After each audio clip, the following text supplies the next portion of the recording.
Assalamualaikum. Selamat datang ke pintu belakang Musikal Lawak Superstar musim yang kedua. Dengar tak? Kenapa kau tak main game ni terus? Banyak komen-komen daripada tim production tentang idea-idea mereka yang Studio Cake tapi biasa. Kek pisang chocolate chip Terima kasih Nizam. Tapi yang penting minggu ni ada penyingkiran juga. Dan minggu ini kita ada perkongsian daripada kumpulan yang dah tukar nama.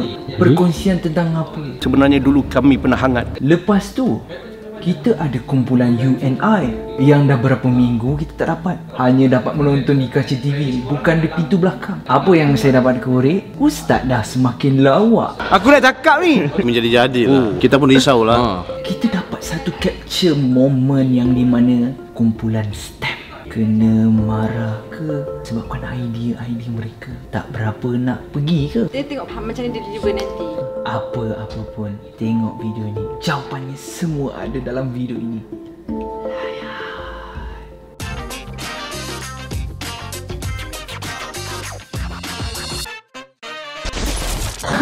Stand by in 5, 4, 3, 2, 1. Audience, tepuk! Aku marah. Road to audience kan? Road to audience. Road to audience. Malam ni on Apa yang on? Baiklah, sekarang ni kita bersama dengan kumpulan Hot. Tak, ABC. Kami ABC. Bukan ABC. ABC lain. Okay, minggu first, minggu kedua kita tak jumpa kumpulan Hot. Kau busy cari ABC je sampai tak nampak kami. Mana ada. Minggu kedua kumpulan Hot berani main juri-juri pun naik angin. Tapi pun tak expect agak boleh kata semua kontestan menggunakan juri dalam sketch. Tapi kena minimizekan lah benda tu. Orang tak kisah pun dapat star ke berapa star. Sebab kita orang benda as a content, as a joke. Kita tahu ni Musikal Lawak Superstar bukan Gagavanganza. Kita mengharapkan juri terima itu sebagai joke. Kalau saya tempat juri pun, saya pun berbulu juga kan banyak kali kan. On behalf of mereka, kami memohon maaf lah kepada juri yang mungkin terasa ataupun berlebihan dan sebagainya. Dan sama-sama kita take benda ni as a joke. At the end of the day, ini adalah satu entertainment untuk masyarakat. Nama pun Musikal Lawak Superstar. Mungkin daripada Azmi sikit je Azmi. Saya sebenarnya dari awal memang takut nak buat. Satunya kita teringat Datuk Awi minggu pertama tu, dia kata saya rasa saya tak kisah kalau nak dilawakkan pada saya lebih sikit lah. Sebelah siapa tak ada komen gitu. Maknanya macam dia tak kisah lah kalau kita kenakan dia macam mana pun kan. Tapi tak sangka pula minggu tu jadi masalah lah. Tegang siut hari ni. Diorang semua pitch idea, ada je yang tak kena. Melo lah, lagu kurang lah, punchline tak ada. Teguran yang mendalam, punchline. Story okey, punchline tak ada. Punch ke tak benda tu? Sebab you bukan komedian. Punch ke tak benda tu? Honest. Kurang lah. Kurang ke tak punch? Dia tengok macam mana dia deliver nanti. Delivery tu penting kau Tapai. Macam mana kau nak deliver tu? Kau nak tunggu momen satu ke? Ataupun kau set up macam punch satu ke? Itu cara dia.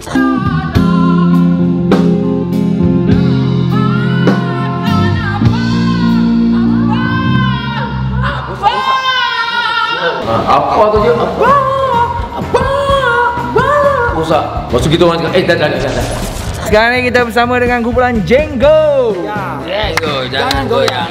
Jangan goyang. Kata-kata untuk 2020. Pada 2020, aku simpan kenangan-kenangan yang baik. Aku bawa ke tahun 21 untuk berkenalan dengan 21 supaya momentum yang baik terus kekal lah. 2020 ni seperti gadis yang baru yang kita baru nak date dengan dia dan kita nak mengenalinya lebih mendalam, kita bawa ke 2021. Kalau tanya personal lah, sebenarnya 2021 ni semua hanya angka je.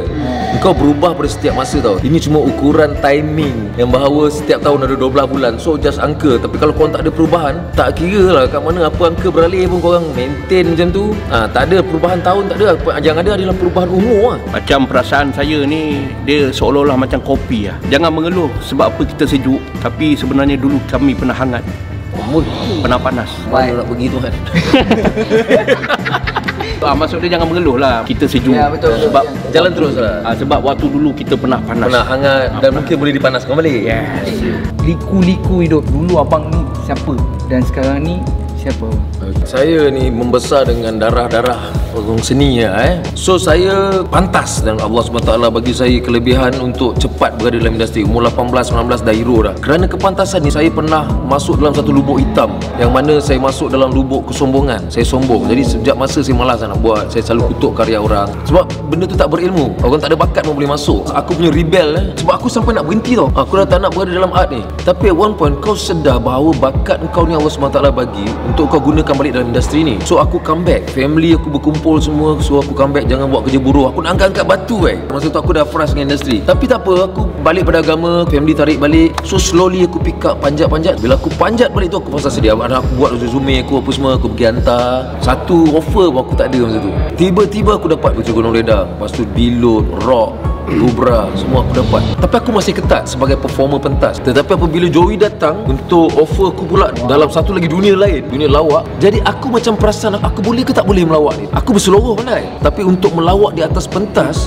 bukan semua orang boleh tau bro. Melalui 3 pertandingan daripada MLS pertama, MLM, timbul banyak daripada Man, daripada Joey. Tengok budak-budak lain juga. Daripada hidup aku yang ketat tadi, dipecahkan lagi pada aku lebih santai, aku lebih pandai bergurau dengan orang. Kalau tidak aku banyak diam aja sebab orang ingat aku serius. So alhamdulillah ini antara perubahan-perubahan hidup saya, daripada saya sendiri ke pelakon, ke komposer, ke director ke apa. Sekarang saya dah masuk pentas lawak ni, saya rasa macam alhamdulillah satu journey yang best lah. Abang Joey, pendek yang Abang Joey saya tahu Abang Joey dah start pada nyanyian. Kalau sekarang ni budak-budak yang baru orang tak tahu Abang Joey sebenarnya penyanyi. Bila sebut dulu dan sekarang ni, saya panggil benda ni macam kehidupan kita ni sebenarnya penuh dengan ilmu.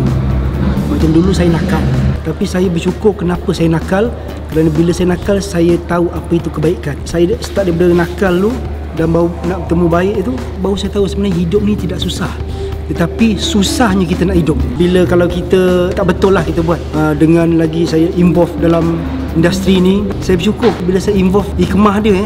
Saya kenal apa itu jiwa, saya kenal apa itu humanity, saya kenal bermacam-macam benda yang sangat positif. Dulu memang saya awal-awal muda saya langgar je. Saya tak kira betul ke salah, saya fikir saya je. Apa kelompok aku ni suka lah. Ego sangat tinggi dan saya tak boleh nak accept stupidity. Saya menyanyi dulu. Bila menyanyi saya berlakon, kemudian saya baru melawak. Kenapa Tuhan bagi aku susunan begini Rupanya bila melawak ni adalah untuk terapi diri saya. Terapi untuk saya berfikir lebih baik, untuk saya lebih cool. Dan menghiburkan orang itu satu ibadah yang baik kepada saya. Abang Joey selesa tak dengan apa yang Abang Joey buat sekarang? Selagi kita hidup ni, kita kena terus belajar ni. Cuma macam Ki cakap tadi, saya setuju. Kita kalau hidup jangan di bawah ilmu dia. Takut kita sombong dia. Ilmu tu perlu, tetapi jangan hidup di bawah ilmu. Bila kau rasa kau ada ilmu, nanti takut kau sombong, bahasa kau akan lain. Kita sombong kan ada 2-3 sebab. Kecantikan, ketampanan kita pun kita boleh sombong. Kerana harta, kita ada banyak duit, kita bawa kereta besar-besar pun kita boleh sombong. Yang sombong tak nampak ni, harta tak nampak ni adalah ilmu. Dulu aku belajar filem, ilmu pentas ni aku belajar bro, stage performance dengan screen. So benda ni kat ujung jari aku tau. Kau bayangkan, orang cakap-cakap aku boleh tembak semua ni. Kalau aku sombong lah. Jadi kau jangan kerana ilmu kau banyak, kau lupa untuk turun ke bawah. Sama je, jangan kerana kau bawa Ferrari, kancil parking sebelah kau halau. Jangan macam tu bro. Sebelum start melawak, siapa main? Saya pun mula dengan pejabat pos je. Lepas tu pergi uji bakat demi uji bakat, tak pernah putus asa. Sebab saya tengok untuk saya berubah ni, cuma ni je jalan yang saya rasa saya ada lah. Pasal saya memang suka hiburkan orang. Sampai kan waktu saya dekat pejabat pos tu, saya penyelia. Bila kita pergi uji bakat, kita kata kita dapat satu pos Malaysia macam ni nanti jadi pelawak ni, pelawak. Tak tahu sama ada diorang seronok ke atau memang diorang sama ada doa ataupun mengejek. Bila kita dah buktikan kita juara, bila kita tak ada apa-apa kan, kita akan kenal siapa kawan kita. Tapi bila kita dah ada benda tu, kawan-kawan akan kenal siapa kita. Bila dengan Jaipon ni memang rasa lain. Bekas Jaipon dulu. Jaipon. Sekarang ni Jenggo. Bila saya duduk dengan diorang, saya rasa macam saya baru start. Kalau boleh Jenggo ni lah diangkat lah, sebab saya nak ilmu tu. Diorang kadang-kadang tengok menyampah sebenarnya. Dia ni tak masuk kepala ke? Dia dah ajar dah benda tu. Tapi saya ni lembab sikit. Macam Man, dia dah terbiasa dengan konsep apa yang berlaku dalam dunia lawak ni. Bila Joey panggil saya kata kat Joey, kita kena tinggi sikit. Kita tak boleh biasa dengan kebiasaan ni. Sebab orang biasa mencampak-campak lawak, biasa mencampak-campak kata. Man handal tu, dia ada banyak kata-kata. Tapi Man, pertandingan lawak Man, dia bukan campak kata-kata tu Man. Nak berseluruh atas pentas, nak buat lawak atas pentas tu sangat mudah. Yang susah nak buat persembahan komedi tu Man. Ramai buat yang campak-campak begitu. Tapi kalau kita campak juga itu, benda tu akan jadi sama. Apa yang membezakan kau dan aku? Begitu. Jadi Django tu kat mana? Selain daripada nak ambil trademark Django, nak bawa Django ke atas, maknanya berbeza dengan lawak-lawak lain. Katalah sepatu dah bermula. Dia dah bermula dengan lawak-lawak kata dia. Yang apa ni, Shiro dah bermula dengan lawak-lawak moral dia. So kalau Django ni kat mana? Otomatis kau menyumbang ke arah industri lawak. Kau tak boleh sekadar masuk tau. Hidup ni tak boleh buat sekadar kerja, tak boleh. Bak kata Amka kan, kalau kerja sekadar kerja, beruk di hutan bekerja. Tapi kau perlu lebih daripada tu. Selain daripada kau nak cari trademark Django, kau juga nak up industri tu. Industri ni perlu up, perlu lebih openness. Dia tak boleh mudah-mudah minggu depan ada show kan, kita nak treat macam satu show dekat mana-mana konsert aja, tak boleh. Kau mesti naikkan komedi. Apa tu komedi? Komedi untuk budak-budak slapstick bro. Kadang-kadang kau nak kena balance kan. Kau nak kena buat lawak badan supaya budak-budak ketawa. Tapi komedi untuk budak 15 tahun, dia dah tak suka ni slapstick. Komedi untuk orang 25 tahun, komedi untuk orang 40 tahun. Dia dah dengar, dia dah suka kalau kau selit-selitkan suara-suara rakyat.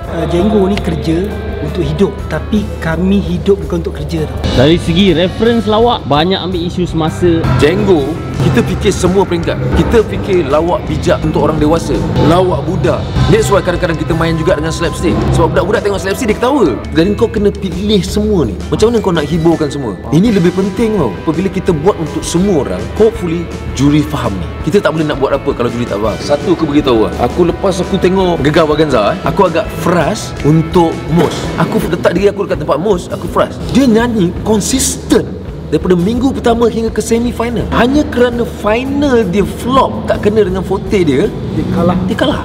Kau bayang habis ni apa guna dia buat bagus-bagus depan betul. Kalau markah terkumpul lah, dia loh juara keseluruhan.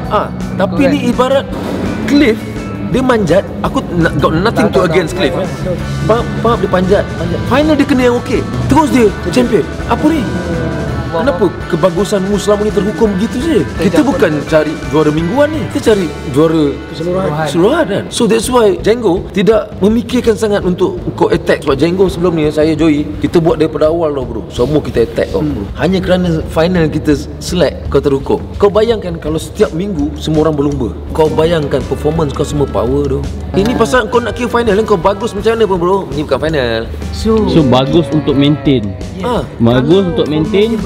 Move. Final tu kita announce dulu juara mingguan. Dah ada baru kita announce juara keseluruhan. Tiap-tiap minggu semua perform macam final lagi. Saya ada satu nasihat nak tunjuk kepada korang semua. Sentiasa memakai maskin. Bersila jaga jarak anda sekurang-kurangnya 100 meter. 100 meter macam lari 100 meter. Elakkan bersentuhan sesama anda, fahami? Korang teka siapa yang tulis? Kecantiki. Pisang chocolate chip buatan orang kampung saya. Terima kasih Nizam. Tapi yang penting minggu ni ada penyingkiran juga. Tahu tak apa? Tak apa, jangan risau. Kita kalau Allah dah takdirkan kita orang sedikit, kita nak cakap macam mana kan? Entah hari ni kita orang 2 orang je. Sebab Zahid dia terpaksa keluar daripada rumah dia dan dia kenapa? New Year dia kontrak habis, orang tu tak nak sambung dan dia terpaksa cari rumah baru. Kita nak main game dia. Saya akan bagi background music, lagu tema cerita-cerita yang main dekat Astro. Korang teka tajuk lagu ataupun cerita apa. Okay, ready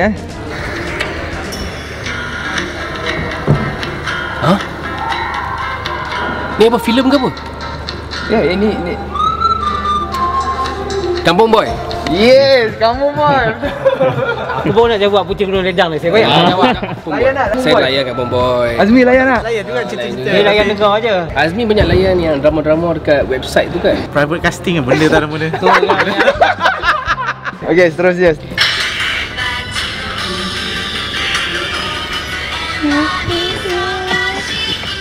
Digimon. Lah. Tolong Aizat. Kata apa ni? Pokemon lah kot. Azmi. Naruto. Salah. Shinchan. Mana aku tak expect Shinchan. Terus ya. Baik. Okay, lu mesti tahulah ni Mr. Bean. Mr. Bean. Ni anak saya favorite. Terakhir Puak Cukang. Kita sekarang ada kumpulan UNI. Aizat. Aizat. Minggu ketiga juri komen yang pedas-pedas. Tak boleh nak ganggu juri lah. Lawak ni sebenarnya kalau kita tak sentuh juri pun InsyaAllah ada lagi barang-barang lain. Mungkin juri kita nak kita tekankan kepada permainan pentas supaya bukan petang. Permainan pentas tu. Kita kuih tiaw ya? Kuih tiaw. Ambil Jadi penggunaan pentas dia. Saya rasa juri ada hak, dia ada rights dia orang, bukan pasal dia orang tak nak diganggu. Bila dah banyak sangat kita pun akan rasa macam kan dia rasa macam tak best sikit Sebab bagi pendapat saya, kita tengok Maharaja Lawak dulu. Mungkin kita kata bergurau dengan juri tu dah banyak kan. Itu kata dan sabar. Aku dah cakap ni. Macam Fat cakap tadi, dia terlalu banyak. Benda tu memberi satu ruang kepada pelawak untuk cari idea lain. Pelawak Malaysia saya puji lah. Pelawak Malaysia ni antara pelawak yang orang cakap paling hebat lah, sebab diorang bermain tingkat skop kecil je, skop kecil. Kalau negara luar, dia boleh main macam-macam. Pada pendapat korang pasal Ustaz untuk musim yang pertama dengan musim yang sekarang ni. Dah pergi sana dengan cerita ni. Menjadi-jadi lah. Dia punya punchline kan. Betul, kita pun risau lah. Bayangkan belum PC, saya dah ada cerita. Bukanlah kita up ke kawan sendiri ya. Ini betul ni daripada hati. Komitmen Ustaz A+. Alhamdulillah saya dikurniakan dua sahabat yang komitmen sama-sama mudah lah. Maksudnya kami rasa mudah antara kami. Untuk Ustaz. Ustaz dah jangan keluar. Balik. Ustaz dah semusim bersama dia orang. Apa perkara yang Ustaz paling belajar sebagai pelawak di atas pentas? Dia orang ni kerja yang sangat enjoy. Selamat datang semua. Maksud saya, apa yang Ustaz belajar sebagai seorang pelawak atas pentas? Oh, tak faham soalan. Sebelum ni mungkin saya hanya penonton. Ni cerita betul Kita ingat apa-apa yang kata-kata netizen tu mungkinlah dia kata apa buat lawak tak kelakar, buat konten itu konten ini kan. Tapi sebenarnya dia orang ni mencari idea tu memerlukan kreativiti yang sangat banyak lah. Tu yang saya belajar. Kalau nak buat satu benda yang kualiti tu, mesti you kena give the best lah. Ustaz masih lagi buat ceramah? Masih. Ada tak bila Ustaz dah masuk musim lawak kan? Musim pertama ni dah musim kedua. Tak ada panggil kami. Tak ada. Tahu soalan nak tanya kan? Ada panggil dia orang? Tak ada. Ada. Oh, yang ni Ustaz makan 3. Yang ni Ustaz makan 1. Sebab dia orang dah kaya. Tak ada. Bukan soalan dia bukan tu. Apa dia soalan? Setengah orang bila dia dah bergelumang dalam lawak ni. Dalam program kan? Maksudnya berkecimpung. Berkecimpung. Itu ayat sedar. Bergelumang. Kau ni daripada dulu bergelumang dosa tak apa. Macam tu. Bila Ustaz dah berkecimpung dalam lawak, mesti setiap percakapan kalau bersembang dengan orang mesti keluar sikit. Tak banyak pun sikit lah lawak-lawak. Punchline. Ceramah. Banyak punchline. Jangan main. Dia tolong jawab tak ada. Adalah pengalaman tu dia macam membantu sangatlah untuk Ustaz lebih free. Dekat situ kita belajar masyarakat ni dia perlukan sense of humor dalam apa saja. Kalau dia orang yang melawak memang lagi kena banyak lah. Kalau kita nak bagi ilmu, kita akan tarik lebih ramai audien dan crowd. Kalau cikgu kata cikgu yang serius, kita mungkin tak suka. Kalau sekarang punya situasi, dia akan suka cikgu-cikgu yang ada friendly kelakar sikit. Ya kan? Ustaz yang main. Dia pergi scan pun rupanya selfie, ingat scan. Yang main. Punchline dia. Kau ingat apa? Oh ya, nak scan waktu. Aku ngatu pun tak buat tu. Tak bayangkan. Jangan cari punchline Hello. Okay.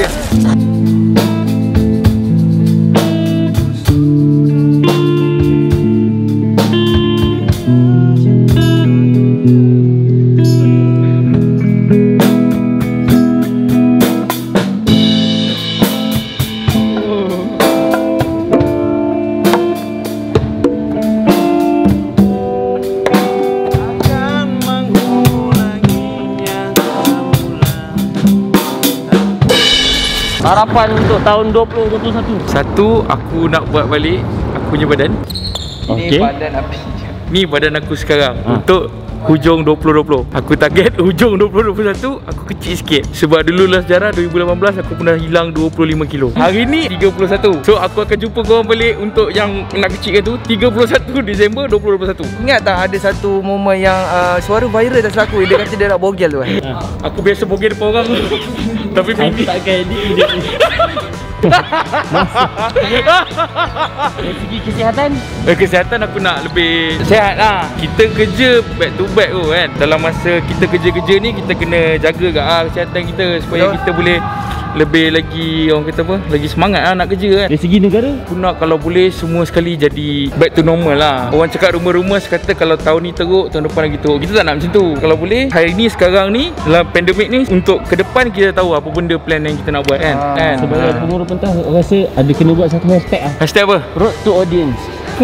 Yes, itu aku setuju. Itu aku setuju sangat. Aku dah petak setengah tahun tak ada audience je. Tuan-tuan dan puan-puan, saya nak ucapkan ribuan terima kasih kepada korang semua yang dah tengok pintu belakang daripada awal sehinggalah habis. Thank you so much. Kita harap korang semua enjoy dengan konten yang kita berikan. Dan saya nak minta tolong kepada korang semua. Kalau korang ada apa-apa sahaja idea yang best dan menarik yang ingin korang berikan kepada kami untuk kami buat dalam Musikal Lawak Superstar musim yang kedua, komen dekat bawah. Dan jangan lupa untuk subscribe, share dan like. Thank you so much. Bye-bye. Assalamualaikum.